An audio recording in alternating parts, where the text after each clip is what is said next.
Hi, I'm Grizzard in Austin, Texas. Long may it wave, and I'm here to talk about Western swing rhythm guitar playing. And to most people, what that means is moving bass line style rhythm guitar playing based on the techniques of Eldon Shamblin with the Bob Wills Band, who developed the practices back in about 1939, 1940, something like that. First of all, we're going to talk about playing major chords with descending bass lines. And here I'm going to be talking about major chords that are functioning as either the 1 chord or the 4 chord in a major key, such as in this key of C, C is the 1 chord and F is the 4 chord.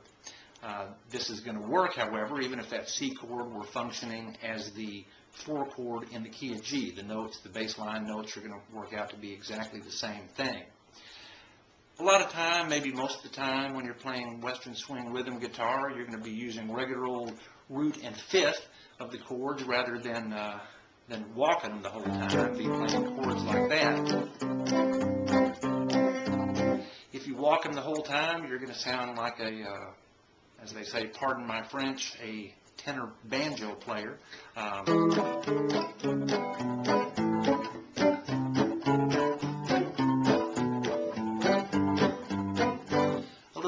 Bit busy, so use some discretion and taste.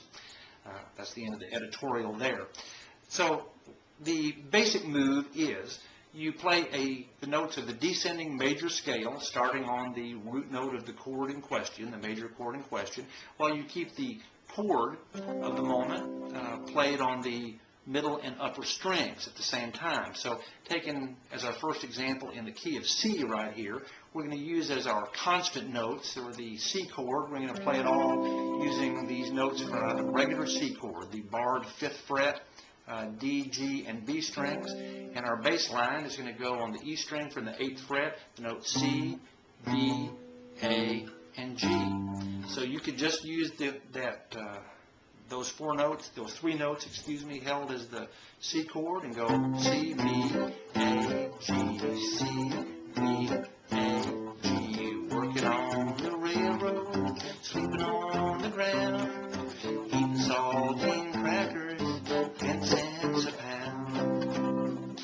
If you can play your C chord like that, playing the root note on the 8th fret, you obviously can play it with a regular C barred chord on the 8th fret in any of the variations that you're fond of, and do it like that. Working on the railroad, sleeping on the ground, etc. If I'm playing a bass note on the A string, the form that I generally use for the chord is this one here. That's the same as your cowboy C chord like that. If you were to refinger it to leave your index finger free, move that up so that you're playing the note D underneath the 5th fret on the A string. That's a D chord. You could theoretically bar the whole thing, play all 6 strings, but as a general rule, I'm not playing either of the A strings in that starting, E strings rather, in that starting position.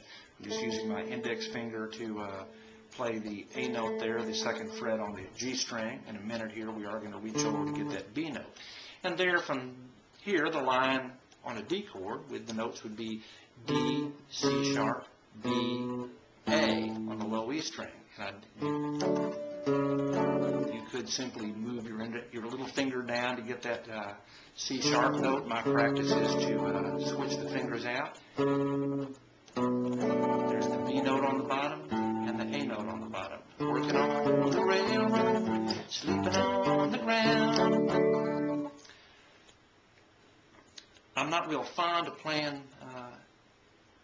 chords with the root note on the D string. Sometimes it's unavoidable, and if you do, the principle stays exactly the same. We'll use a G chord here as our example, playing the top 4 strings of that standard G bar chord on the 3rd fret, and the line is going to be similarly the descending G scale from that G root note, which would be G, F sharp, E, and B. And so it's G, F sharp. Again, you could just cram your ring finger down to get it. I switch them out. To get the E note on the bottom there, if you're going to play all 4 strings, you're going to have to bar the high E string and the B string with your middle finger, which you may not be used to doing and may feel a little awkward at first, but you'll get used to it. And then for the D note, you're going to play just go back to your regular G bar chord form and hit that D note, the 5th fret on the A string. So, working on the railroad, sleeping on the ground, eating saltine crackers, 10 cents a pound. A word about terminology before we move on. We all know if you're playing a C chord and you add a B note to it, you're playing a C major 7th chord. And you know if you're playing a C chord and you add an A on the bottom of it, you know that is, you add an A to it, well, that's a C 6th chord, or you may recognize that chord form as being an A minor 7th chord, and that's exactly correct.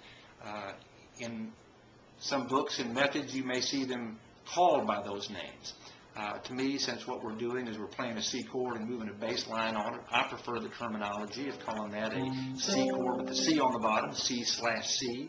Call that one C/B, meaning a B note on the bottom, C/A, and C/G. Just so you will know and understand if you see that in other contexts.